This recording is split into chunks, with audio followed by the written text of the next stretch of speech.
Can everybody hear me okay? I've got this mic on here, so I won't have to shout, but okay, great, thank you. Well, welcome to Androscoggin Irish. This is the first in a series of 5 talks on the Androscoggin Irish, and principally focusing on Lewiston and Auburn. It's based on the book, and it's basically the product of 6 years of fairly intensive research.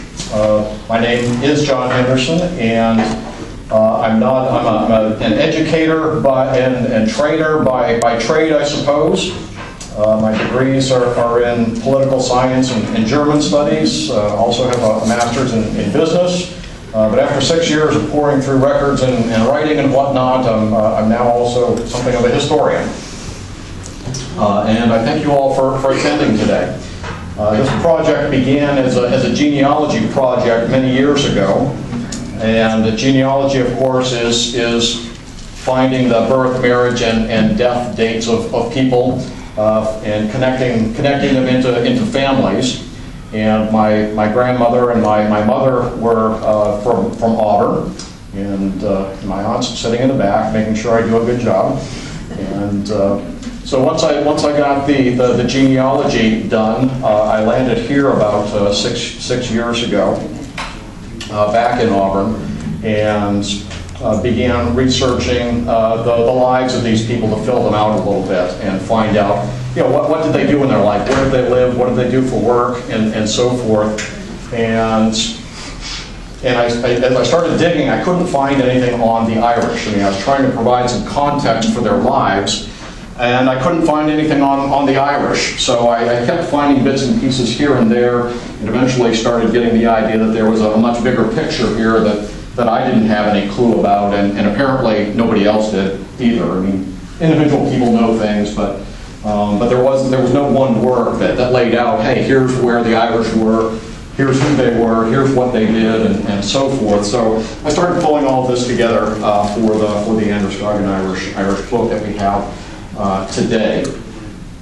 So that's how that's how this project came about. And I have a lot of people to thank. My name is on the cover of the book, but there's any project like this involves tons and tons of people. I'd like to thank, first of all, the Androscoggin Historical Society, which is sponsoring this series, and Doug Hodgkin in particular for help and guidance along the way with the wider context of the history of the area. Annette Dory for her suggestions and critical eye on the production and of the book. I'd like to thank Russ Burbank for doing publicity for the series, and Betty Young for photography.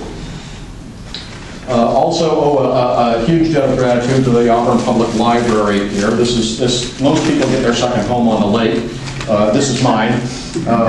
I spend most of my days, or have spent most of my days here, and Sally Holt and Steve Bouchard early on were particularly helpful, but Jen Devata, Angel Call, Marty, Daniel, and Jim Wilkinson have also been exceptionally helpful in bringing this program here to you today.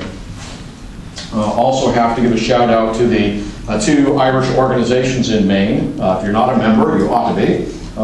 The Irish American Club and the Maine Irish Heritage Center have both been very supportive, both in terms of moral support for the project and some funding along the way as well.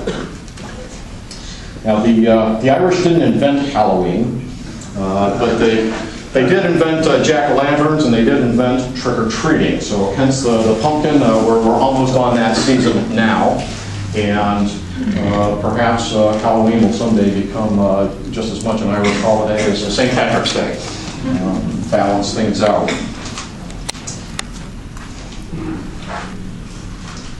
And today we're going to talk about the origins and beginnings of the Irish here in Lewiston and Auburn. And to that end, as I said, I'm an educator much of the time, and education, we know, is better done actively. So we're going to take a break here right off and do a couple of activities. Maybe we'll just do the first one. We've got many more people here than I ever anticipated. I was thinking 10 or 15 in the middle of the day, but I've got over 60 here now. So my second activity probably isn't going to fly very well. But in the back corner, I'd like to take 10 minutes or so.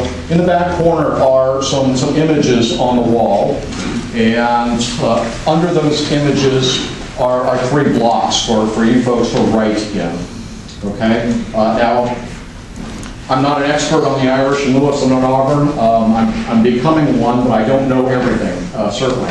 And I know that many of you know things that I don't yet know. This is an ongoing project. The book is just a foundation. It's a start for somebody who, like me, wants to research their family and get an idea of the world that they lived in. But there's much more work to be done on the Irish in Lewis and Auburn. So what I'd like you to do is to take 10 minutes or so and drift by the images in back with a pen next to each one. And I'd like you to just take 1 minute on each image, if that, and jot down a memory that you have of the building or the location that's depicted there. Or, if you don't have a particular memory of that place, I've left a couple of copies of the book on the table there. If you could just take a look into the book and find a fact about that location and jot it in the fact box. If you're from out of town and you have absolutely no idea about the building, you can take a look at the image, and if you would, just jot down a quick description or descriptive item about the building. Okay, and that will help me to understand, maybe pick up some new pieces of information along the way. Does anybody have any questions? Okay, it's a huge group, so take just a moment. Like I said, I wasn't prepared for 60. If you could just take a moment, and we'll break, and I'll call your attention back in about 10 minutes. Okay, back to the seats, and we'll start the rest of the presentation.